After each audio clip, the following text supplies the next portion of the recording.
Gak. Assalamualaikum warahmatullahi wabarakatuh.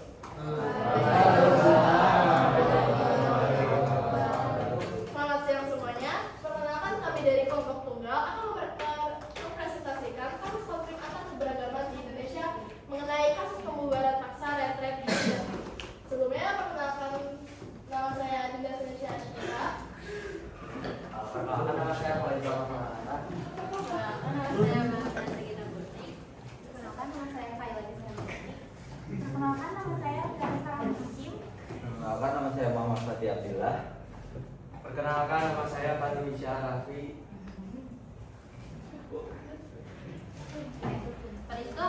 Peristiwa perusakan ini terjadi di sebuah villa atau rumah singgah yang berlokasi di Kampung Tangkil, Desa Tangkil, Kecamatan Cidahu, Kabupaten Sukabumi, Jawa Barat pada hari Jumat 27 Juni 2025. Peristiwa ini terjadi di rumah singgah yang ditempati oleh sekelompok remaja beragama Kristen dari gereja di Tanah Sangkan untuk melakukan kegiatan retret selama libur sekolah. Kegiatan ini diikuti oleh 36 orang yang berisi sekelompok anak-anak, remaja, pendamping yang bersifat reflektif dan edukatif. Kronologi dari kejadian ini, kejadian bermula tepatnya pada hari Jumat tanggal 27 Juni 2025 di pagi hari, yaitu ketika beredar sebuah video para jemaat mengadakan kegiatan beribadah umat Kristen. Kepala Desa Tangkil dan juga Forum Komunikasi Pimpinan Kecamatan Cidahu akan segera menanyakan mengenai izin rumah singgah tersebut. Namun, sebelum surat edaran berhasil dibuat, para warga spontan untuk melakukan pembubaran paksa tepatnya pada pukul 13.15 WIB. Aparat datang sekitar 1 jam kemudian untuk menenangkan warga, memasang garis polisi dan juga membubarkan massa yang membubarkan retret tersebut.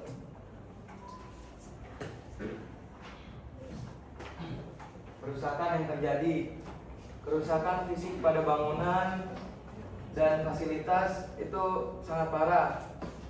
Bangunannya banyak yang rusak, udah gitu seperti kaca jendela, taman itu mengalami kerusakan. Dari itu kerugian material yang signifikan.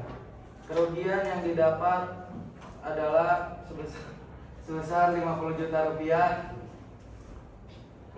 Sebesar 50 juta, menandakan dampak ekonomi yang cukup besar bagi pemilik rumah singgah.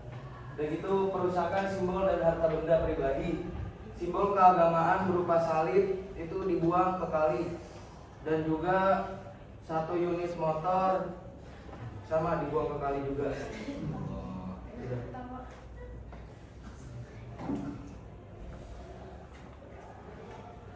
Nah, teman-teman, jadi warga yang melakukan pembubaran beralasan bahwa rumah singgah yang digunakan untuk kegiatan retret ini tidak memiliki izin tidak memiliki izin sebagai tempat ibadah. Juga diduga bahwa rumah singgah ini telah menjadi tempat untuk melakukan kegiatan kebaktian sejak April 2025. Lalu juga warga mengklaim bahwa tindakan yang mereka lakukan ini berfungsi untuk menjaga ketertiban dan kenyamanan bagi lingkungan sekitar. Namun demikian, alasan terkait perizinan ini tidak bisa dijadikan alasan untuk melakukan tindakan intimidasi, kekerasan, atau bahkan perusakan terhadap rumah singgah yang digunakan untuk tempat ibadah. Baik, selanjutnya saya akan menjelaskan tentang penetapan tersangka.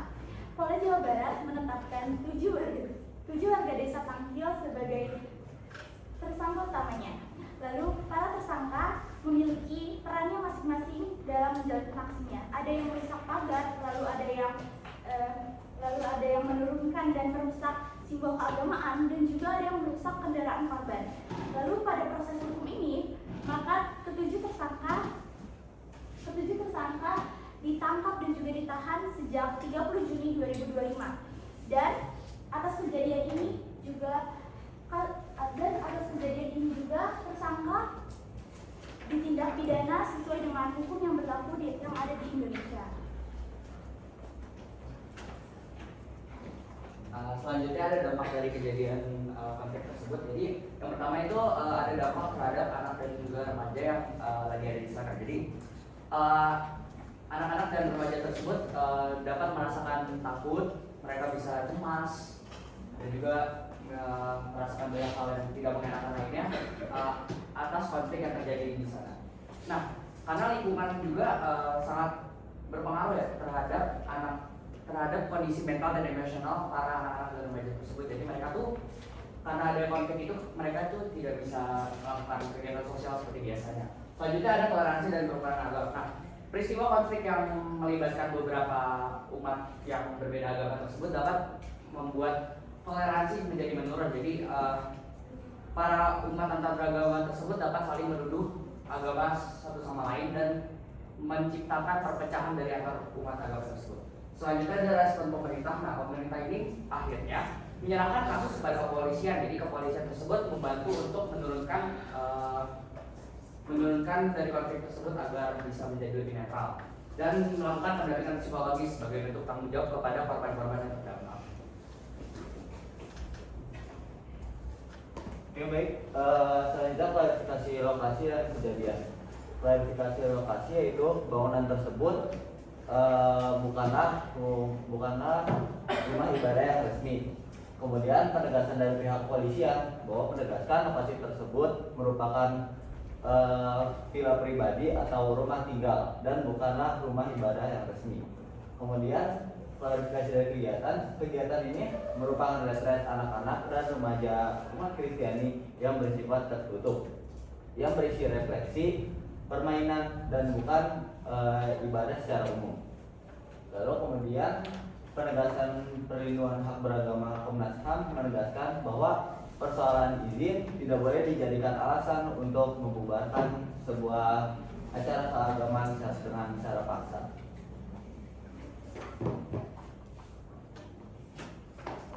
Terima kasih. Oke.